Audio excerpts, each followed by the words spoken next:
Um, you know, how do you think, um, how do you think the kids benefited from, well, let me put it this way.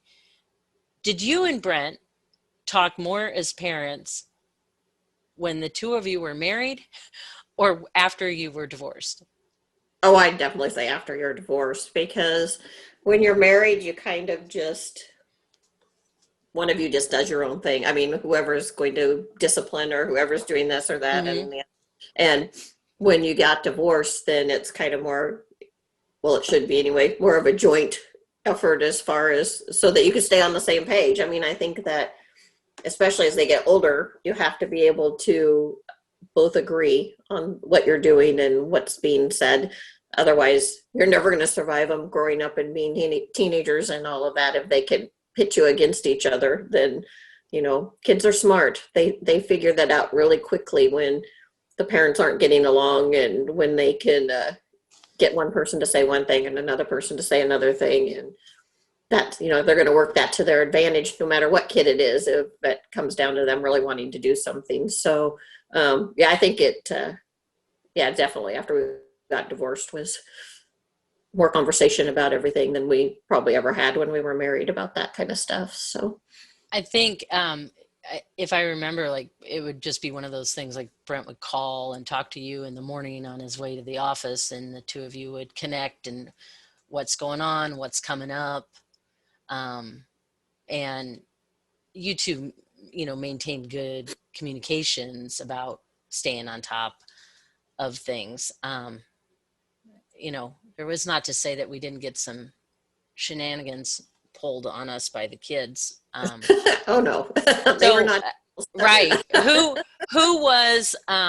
This is always funny because if I ask Alexa and Jordan these things, who was?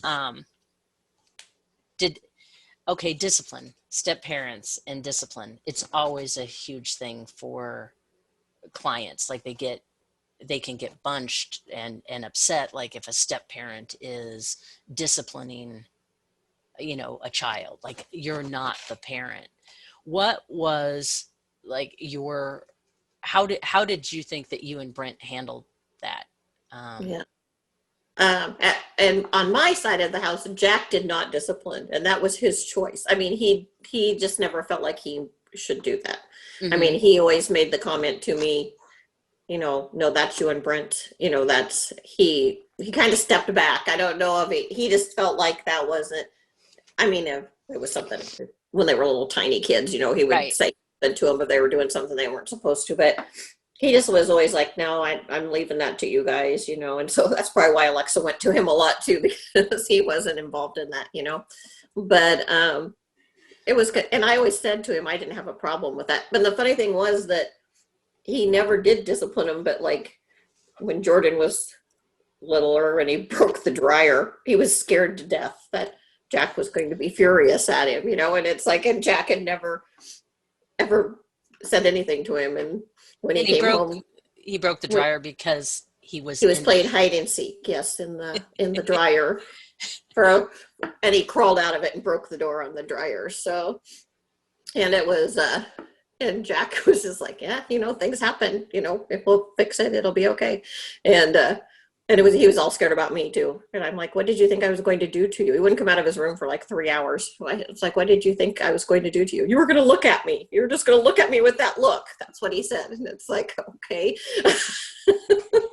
It I, yeah, my personality type was probably difficult to absorb at times. It's probably an understatement. Um, I think, well, I know I had some issues with discipline. Um, I, I don't know. As I always told Alexa, I was I wrote the book on bad behavior as a child, so I know all your tricks. Um, and I'd usually be the one to catch the kids doing something they shouldn't be doing, especially when they were teenagers. I remember a couple epic instances um, where she It's like, I'm staying here. Yeah. No, I'm staying here. And, and, and then I got the call, and the light bulb went on that we'd all been played. So I drove and showed up at the friend's house where she'd spent the night. Yeah. And I remember going up and ringing the doorbell, and Alexa relayed that the mom came downstairs and said, Alexa, your mom is here. And her question back was, which one? And she said, it's the one that lives behind me, the one with the dark hair, Stacey. And Alexa's like, oh, was not good.